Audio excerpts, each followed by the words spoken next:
Going on, everyone? So the Los Angeles Lakers could use a little more size on the inside, somebody a little more trustworthy, right? Seeing Al Horford, guys like Nikola Vucevic, if he ends up getting bought out. But one player that was just bought out by the Washington Wizards was Rashawn Holmes. Now, he was bought out. The Wizards are probably going to have to buy out one more guy, which Marcus Smart seems to be kind of the leading candidate if that were to happen. They're not in a rush to buy anyone else out. They could end up pulling off a trade or doing something, so it's not like guaranteed that they're going to buy somebody out, but a lot of people expect Marcus Smart. Marcus Smart has kind of been the main headline guy for the Wizards to buy out, and they ended up buying out Rashawn Holmes. So we'll see what happens with Marcus Smart if they end up buying him out too. But for now, got Rashawn Holmes, and I don't hate the idea, right?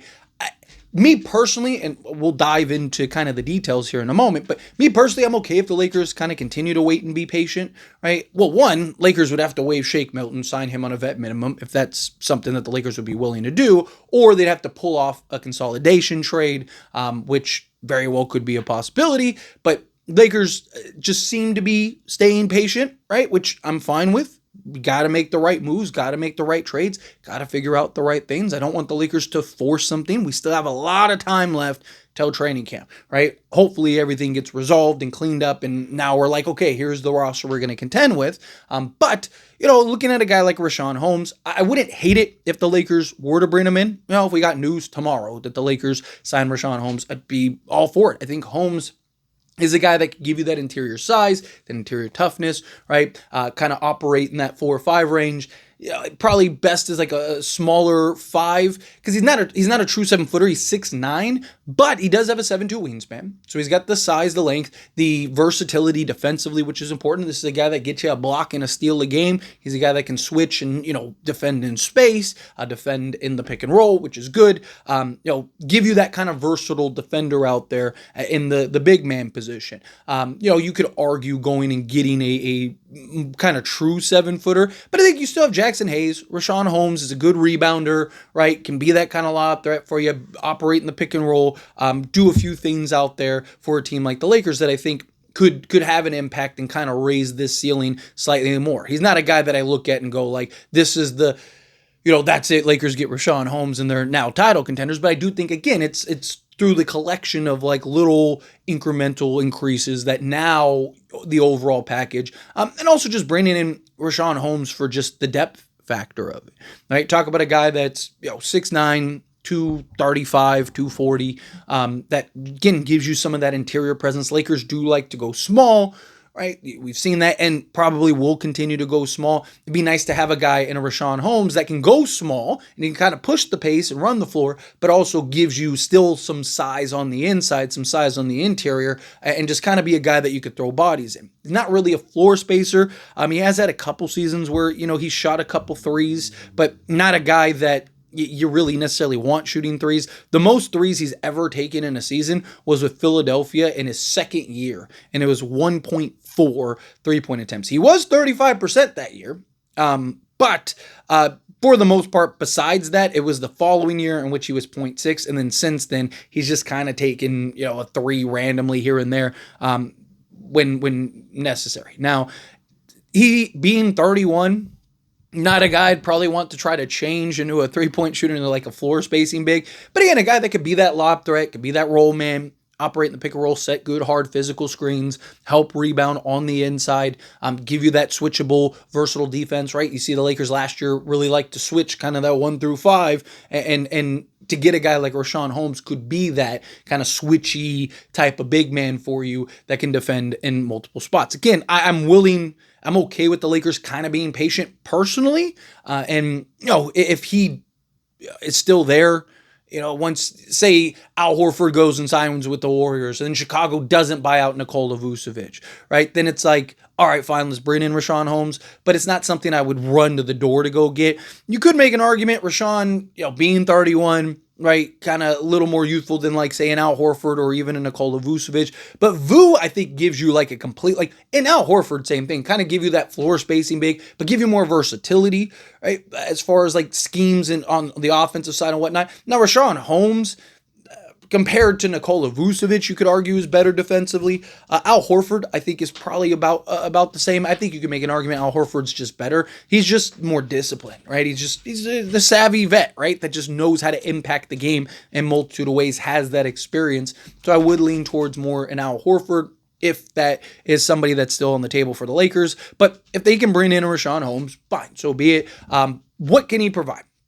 Well, you look at last year, what he did, 31 games played for Washington, 7 games started, 17.2 minutes per game, took 4.5 field goal attempts per game, shot 64.7% from the floor, 2-point range, 66.2% on 4.4 attempts, EFG of 64.7%, free throw shooting on 2 attempts was 83.3%. He is an excellent free throw shooter for his career. He's 75%. Last 2 years, he's been 83.5% to 84, almost 85%. So a good free throw shooter. He's grabbed 6 rebounds, including 2 offensive rebounds, 1.5 assists, half a steal, a block, and then 7.4 points per game. He is a guy that has a career half a steal and a full block a game for his career. You look at his per 36. Now, per 36 doesn't tell you everything, but it kind of gives you an idea. Okay, if he was playing, more starter level minutes last year, he would have been 15.5 points, 12 rebounds, 3 assists, a steal, and almost 2 blocks per game, 1.6 to be exact. So again, a guy that can come in, slot in at the power forward position, slot in at the center position, help with the rebounding, give you some size and some interior. I lean more towards him being a center than a power forward because he just doesn't really have that ability to spread the floor and stretch the floor. With Ayton's ability to not really, you don't want Ayton taking a bunch of threes. He can knock them down occasionally, but he's not a great three-point shooter. But in that 15 to 20 range, he's money. Right? He's a guy that can knock it down. So you could run some unique kind of sets and actions where you kind of pull Ayton out and then have Rashawn Holmes kind of operating and kind of run some 2 big action with Ayton and Rashawn Holmes. Also, if you were, like I said, go the small ball route. Also, you could even maybe do something with a Maxi Kleber because he can stretch the floor, knock down the 3-ball. So if the Lakers end up keeping Maxi Kleber, go something with Kleber at the 5 with Rashawn Holmes, and Rashawn Holmes kind of operating down low as the low man, as well as just the offensive rebounder and stuff to give you second chance opportunities. And you have a guy like Max Kleber that could spread the floor. So again, it's not one of those things where you're limited. I wouldn't want to put him and Jackson Hayes on the court together, right? Just because neither really stretched the floor for you, unless they decide to start making Jackson Hayes shoot some threes, which he's had some moments throughout the course of his career, but probably not, right? JJ last year said doesn't really want Hayes taking any threes because, again, he's that hyper athletic role man, right? And that outlet for the Lakers. I think, again, he gives you some interior size, gives you some interior defense, gives you some interior toughness, which the Lakers could use. He's a guy that's not afraid or shy of contact. The problem is just the amount of games he's played.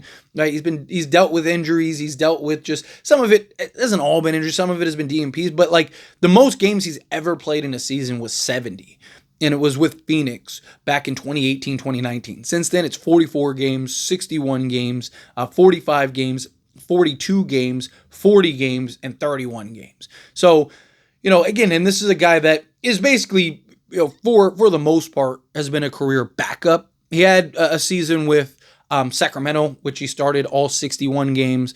He's had, Sacramento again, he started 37 of 45 games. Another season with Sacramento where he started 38 of 44 games. So for the most part, everywhere else but Sacramento, he's basically been a primary backup. And he's for his career is 19 minutes per game, but that's because the Sacramento days he was playing, 30 minutes. For the most part, he is basically 12 to 18 minute a game guy, right? Dallas had him in 10 minutes of action for 23 games, in which he gave you 4 points and 4 rebounds with an assist, a half a steal, and half a block in that time in 10 minutes of action. I'd be looking, if you're playing Rashawn Holmes and you're bringing him in, me personally, I'd be looking at him as that, probably 15 minute range guy, right? Just another guy that gives you depth, get to the playoffs, right? He's a guy that just gives you high effort, high energy in limited minutes, in a limited role. Again, you could argue you get the same stuff with Jackson Hayes. I think Rashawn Holmes is just a better rebounder. I think he's better. He has a better nose for the ball, better positions himself, better box out guy. He's got a little more weight and size to him, more lower center of gravity, so that helps too. To me, with Rashawn Holmes, I think it depends, like, how much do the Lakers plan on running small ball? Right? Like, are they going Ayton and then, 10 minutes of Jackson Hayes, so Ayton plays 30, you get 10 minutes of Jackson Hayes and like 8 to 10 minutes of small ball? Because if that's what the Lakers are going to do, then yeah, I think I'd go with Rashawn Holmes. Let him kind of be your small ball center, let him kind of operate in that regard, and then you kind of can push the pace in that way, kind of get different looks and different actions. But otherwise, I would personally, he's somebody that is lower on my totem pole as far as like guys that I want to see the Lakers go and grab. If it was to happen, I wouldn't be upset about it, but I'd personally rather get an Al Horford or go get a Nikola Vucevic or something in that regard. If one of those guys do end up wanting to come to the Lakers, I just think you get more value out of those guys. But anyway, as always, this is a discussion. I pass the question on you, so let me know your thoughts and opinions down in the comments. That being said, if you haven't liked this video, hit that like button. Helps me a lot. So we enjoy these types of videos, and I truly appreciate it. Not subscribe channel, hit that subscribe button, turn on the bell notifications. Appreciate y'all. See you in the next one. Thank you.